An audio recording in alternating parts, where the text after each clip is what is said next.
up on today's edition of Bengals Breakdown, the idea of benching Jake Browning for AJ McCarron will be discussed. Not saying I agree, but we will discuss it. Also, if it's smart to give Chase Brown some more run, if Myles Murphy is mid-breakout, and exactly where Joseph Ossai is at, because he is totally MIA at the moment. The reality is this season is over for the Bengals. They're not going anywhere. So what is your confidence level in the Bengals for 2024 once Joe Burrow returns from his wrist injury? Scale it from 1 to 10. 1 the low end, 10 the high end. Let's discuss Jake Browning. It was not the best result in his first start. He was fine-ish. He wasn't great. The interception was brutal. The biggest issue was your two biggest plays were the ones to Jamar Chase that were nearly picked, one of which definitely should have been a pick six. So there's been some push out there to give AJ McCarron a chance to start because Browning's limited. He's not that great. To which I say, but yeah, so is AJ McCarron. You know, he's got 2 more practice squad call-ups, and they'll make him a full-time active roster guy in theory. Browning is limited. We know that. The numbers have not been great in what amounts to a start and a half-ish, give or take. I would also point out that it's not that different than AJ McCarron either. I think that we're a little bit caught up in the AJ McCarron fun run back in 2016 or whatever it was, and not the fact that he's now a 33-year-old quarterback who has barely played in the NFL the past 5 years or whatever, and it's just, it borders too much for me on, we're making a change to make a change. I get trying to be competitive, that's fine. You also still want to evaluate others around your quarterback, and Jake Browning too. You're not going to have AJ McCarron be your number 2 quarterback next year. It's not in the cards. What you want to figure out is if Jake Browning can be your number 2 quarterback, or if you need to go find somebody else in the offseason. I have some more thoughts on this here, but pick a starting quarterback. JB for Jake Browning, AM for AJ McCarron. Sound off in the comments section right now. I am of the belief that you should only play AJ McCarron if you think that him playing helps you better evaluate the other guys on this team. If you think putting McCarron out there means you'll get a better feel for Chase Brown, more on him in a little bit, a better feel for Charlie Jones, a better feel for Andre Yoshivas, guys that are going to be on your roster next year, then okay, that is fine. But making the change just to make the change to the older veteran guy doesn't really do anything for me in the long term. And look, I get the Bengals are trying to win football games. That's fine. It's what teams do. Competitive athletes, coaches, they can't just turn off the switch like that. So they're going to try to win games. I get that, even though you're not a playoff team this year.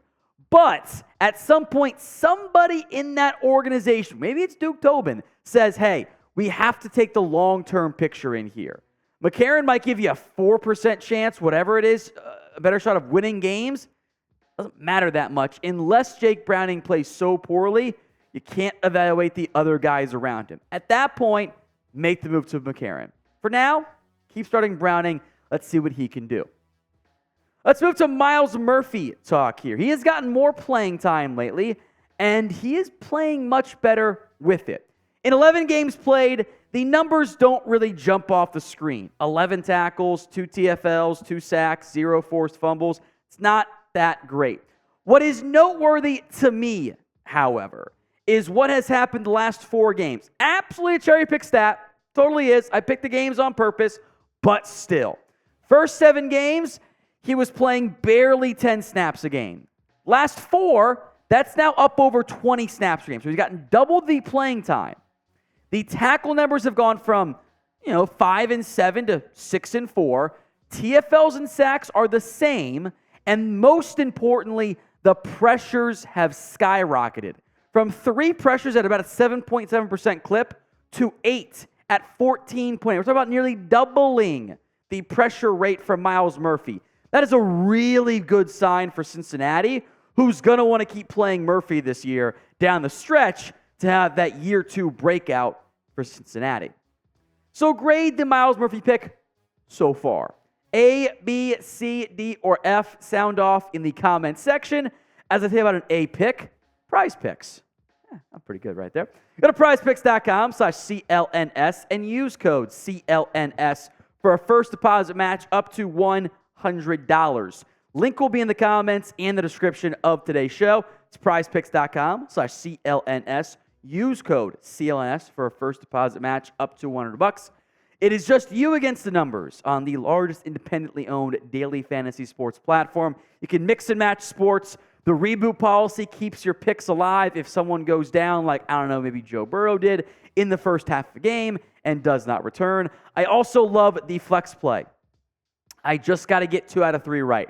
My picks this week: more than passing yards for Justin Herbert, more than receiving yards for George Kittle, and more than rushing yards for David Montgomery, or more than touchdowns for David Montgomery. There's 1 touchdown, for Monty. Again, links in the comments and the description of today's show. That's prizepicks.com/CLNS.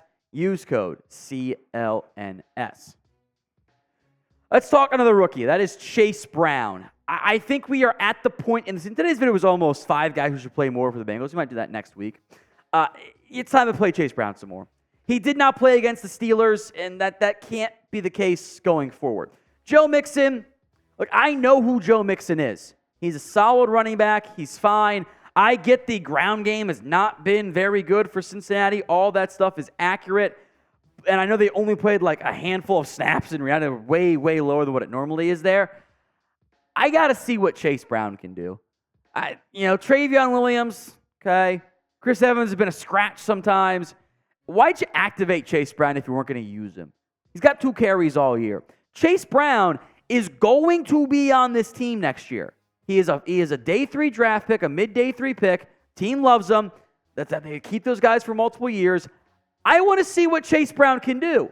What is the downside of giving Chase Brown some touches? He does bad and you lose a game? Oh no, you're not in the playoff race anyway. You need to figure out how big of a role Chase Brown can have for you moving forward.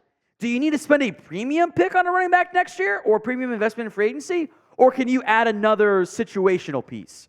You need to let Chase Brown play more. If you agree with me, type in Y for yes. If you don't, type in N for no. Sound off in the comments section.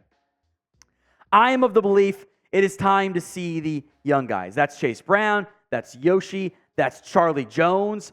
Trenton Irwin's fine. He's going to be back. I know what Trenton Irwin is. Let me see these young pieces. I need to know what I have in them. The plan was going to be those guys could potentially take a step forward next year, right? That was the goal. Well, now you can have a better feel for it. And it'll allow you to potentially adjust your strategies or feel more confident in them this offseason based on playing those young guys even more. You've done it on defense. You've played DJ Turner. You've played Jordan Battle. Now do it on offense. We're approaching 6,000 subscribers here on Bengals Breakdown. Help us get there by subscribing. In exchange, you get free Bengals videos all season and off-season long. I do want to spend time here on Joseph Ossai, who is under contract next year. Common theme, all these guys under contract in theory. He is not playing for the Bengals, and I don't really know what's going on here. I guess he's just buried on the depth chart. He's behind Hubbard, behind Hendrickson, behind Murphy, behind Sample, but I thought he'd play a bigger role this year. 4 tackles. That's it. For a former 3rd-round pick that showed a lot of promise in the preseason, and maybe the fact he was playing in that 3rd preseason game that led to him getting injured, maybe that was our sign that, hey, this team is not as high on him. I'd love to know why he's not playing. And the answer could be as simple as, he's just not as good as the other guys. Okay, that's fine. Then you didn't shop him? You didn't think about trading him? Like, it all just, something weird there. For the level of investment you made in the player, with what you've gotten so far, it's a disappointment. Just interesting. So I don't have any grand solutions. I'm not saying the Bengals, terrible call. Like, they're probably right. Like, I'm going to play Myles Murphy over him. All right? They like Cam Sample on the inside. So the role isn't really there at the moment. I think it raises real questions about his future, given the fact that they can cut him or trade him this offseason.